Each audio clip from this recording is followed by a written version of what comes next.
Junichi, a 45-year-old truck driver, was returning home from a long day at work. From nowhere, the figure of a small boy suddenly appeared in front of his truck. The boy stared at the tarmac with an expression of desperation, seemingly unaware of the truck bearing down on him. Junichi swerved, nearly crashing into the wall of the tunnel. Looking back in the rearview mirror, the boy's haggard figure was gone, but in Junichi's ear, a voice whispered, "Come back, I thought we could be friends."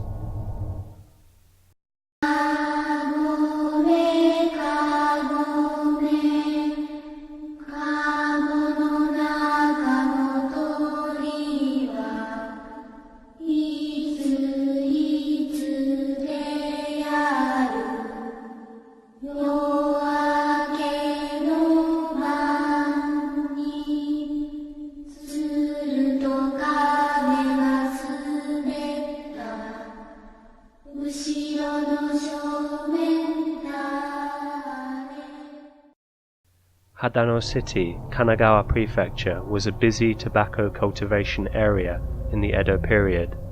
In 1984, the 300-year-old industry came to an end due to pressure from foreign markets. In its place, the area now produces green tea and ornamental flowers. But this rural prefecture, 66 kilometers from Tokyo, has dark secrets too. Near Zenba Mountain Pass on Route 246, there lies a road, once called Junichi's Road. The road has a short 158-meter-long tunnel that is the center of numerous ghost stories. Before we look into these stories, let us examine the significance of tunnels in Japanese mythology.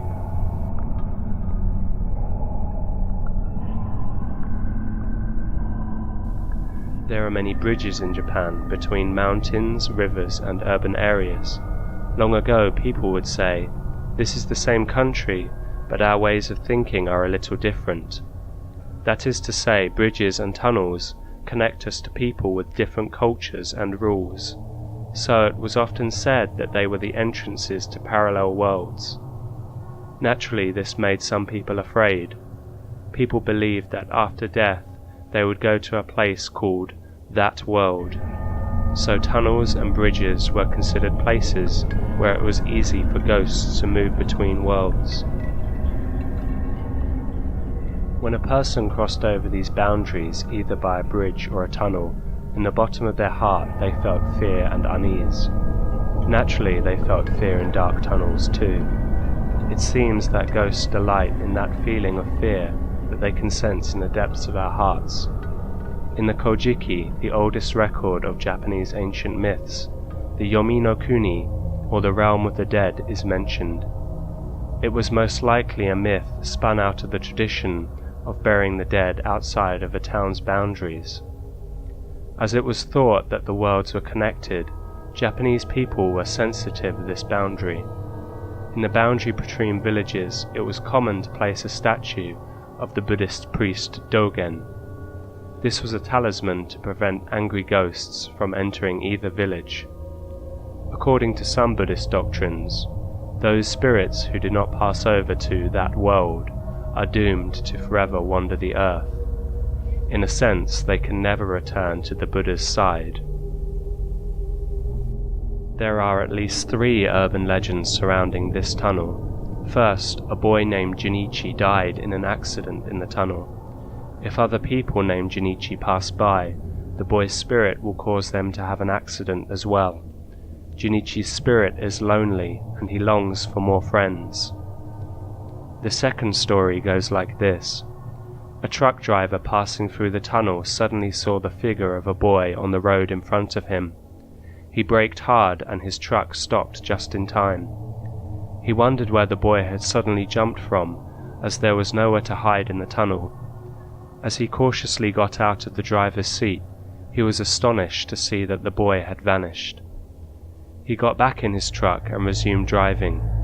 He suddenly felt a chill, and a voice of a young boy whispered in his ear, "Oh, I thought we could be friends." The name of the truck driver? Junichi. The final story is as follows. Several workers were involved in the construction of the tunnel many years ago. One of the workers had forgotten his bento box as he had left home in a rush. His son, a boy who loved his father dearly, decided to take his father his lunch. Tragically, he somehow died from a fall at the construction site. The boy's name? Junichi. On the evening of September 2nd, 1965, a 17-year-old boy named Junichi was passing through the tunnel on his motorbike. He collided head-on with a truck as it rounded a bend at the exit of the tunnel. He was critically injured and passed away the following day in a hospital. After the accident, the boy's spirit was repeatedly witnessed in the tunnel. According to some reports, Junichi's spirit was repeating the accident over and over again, colliding with the truck and dying again and again in a hellish spiral of suffering. Eventually, even his parents heard about the reports. So frequent were the sightings that in desperation, his parents felt compelled to do something for their son's soul. In 1966, they paid to have a signboard built near the entrance to the tunnel. The sign read, "Don't die anymore, Junichi." Additionally, a statue of a bodhisattva, a Buddhist saint who encourages humans to enlightenment, was placed on top of the sign. It soon became infamous in the local community. The construction of such an unusual signboard was controversial. Japan is a country ripe with superstitions. The kanji meaning to die provokes uneasy feelings in most people.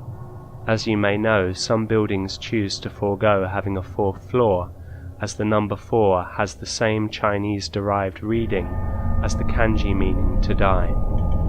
Although this may sound strange, even the most rational Westerner views the number 13 with unease. The signboard began attracting many people, including investigators of the supernatural. As a result, the tunnel began to become congested, and the danger of traffic accidents happening at the site increased as people stopped their cars to look at the signboard and investigate the area. Over the years, the signboard became dirty and rusty. Had Junichi's parents themselves passed on? Eventually, it was removed in 1989, and signs warning drivers to slow down were put up in its place. The sign may be gone, but what about Junichi? Does he linger on, alone in the tunnel, doomed to repeat the accident that claimed his life over and over again? We can only hope that he finally heard the prayers of his family and found his way home.